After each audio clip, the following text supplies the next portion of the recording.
दुंदुभि की मृत्यु के बाद उसका भाई मायावी उसे बदला लेने के लिए वो भी किष्किंधा पहुंचा। लेकिन मायावी को यह नहीं पता था कि वानरराज बाली कितना ताकतवर है।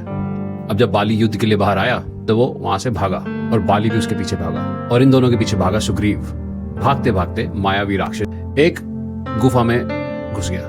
बाली ने जब उसको गुफा में जाते देखा तो उस गुफा में जाने से पहले उसने सुग्रीव से कहा कि तुम मेरी यही प्रतीक्षा करना, मैं जल्द ही इस राक्षस को मार के आऊंगा। अपने बड़े भाई की आज्ञा का पालन करते हुए अप्रोक्सीमेटली सुग्रीव ने 1 साल तक बाली का उस गुफा के बाहर इंतजार किया, जैसा वाल्मीकि रामायण में बताते हैं। और अचानक एक दिन जब उस गुफा से बहुत सारा खून बहते हुए देखा सुग्रीव ने, उसको लगा कि बाली की मृत्यु हो गई है, मायावी ने बाली को मार दिया है। ये सोचते हुए सुग्रीव ने एक बड़ी चट्टान ली और उस गुफा के मुंह को उस चट्टान से ब्लॉक कर दिया। और ये बैड न्यूज लेके फिर सुग्रीव को जाना पड़ा किष्किंधा वापस। किष्किंधा वापस पहुंच के, क्योंकि बाली का और कोई भाई था नहीं, तो सुग्रीव को राजा बना दिया गया। लेकिन बाली मरा नहीं था दोस्तों। उस गुफा के द्वार पे आया तो उसने देखा कि गुफा बंद पड़ी है। गुफा की चट्टान थी, वो उसने अपने हाथों से हटाई।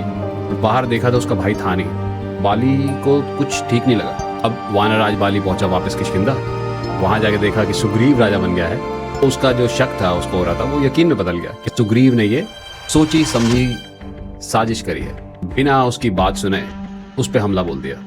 सुग्रीव की पत्नी को अपने पास रख लिया। जब जान बचा के सुग्रीव भागा, भागते भागते सुग्रीव कहां पहुंचा?